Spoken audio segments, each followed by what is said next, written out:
Good morning, all my ninth grade history students. This is Mr. J coming at you with your catch-up video, dated October 1st, 2020. Guys, I'm going to go over what you need to know to learn about Asian history. What I want you all to do is click into your OLS, go to 3.11, preparing for the unit test. Then go back up. Now, guys, you can look at the lesson introduction. It's going to tell you what the lesson's about. I prefer you go to a look back preparing for the unit test, the second one. Because again, you have a chart of everything you're going to cover. On the first page, under materials, Human Odyssey Form, Modern Times, Star Volume, Contemporary 3, and a history journal. All right, guys, let's go on to the second page.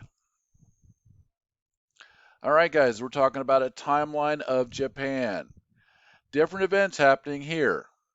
I want you to take the letter from these events and put it into the year that corresponds.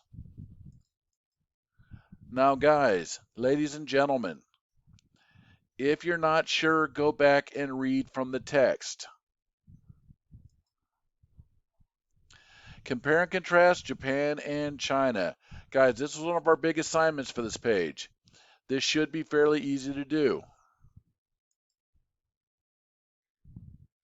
All right, then section page 4 is a section on geography for China. Read it, answer the questions, and keep going forth.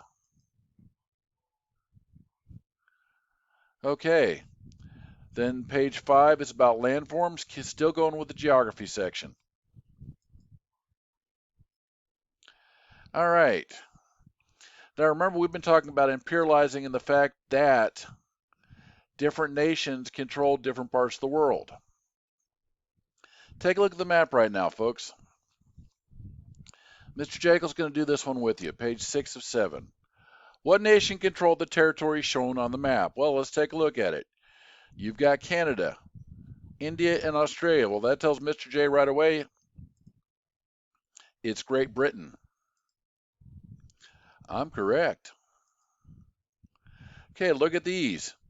These are the smaller nations of East Asia. This, guys, is Germany.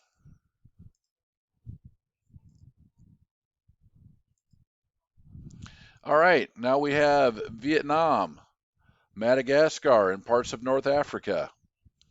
This is France.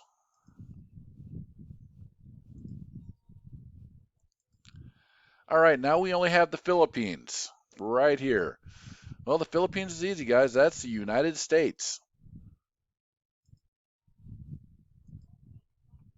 All right, guys, and this is something we covered when we discussed Japan.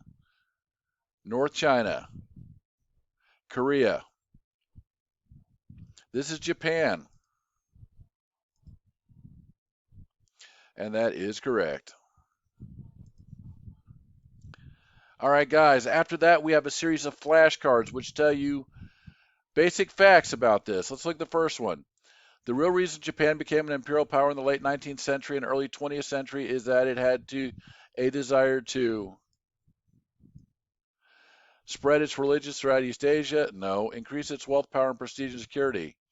I'm thinking that's the right one. Sell its non. It wasn't going to sell anything. Have colonies just for the sake of having colonies. Nope. B. All right, Mr. J is correct. Guys, if you go over this section, it's going to get you caught up where the rest of the class is. We started World War I today, but we're going to continue with it for at least the next 2 weeks. A lot of important things happened. All right, ladies and gentlemen, that's it for your catch-up video. Watch this, you'll get caught up, and everything will be great. You have a wonderful day, ladies and gentlemen, and everything will go well. Take care.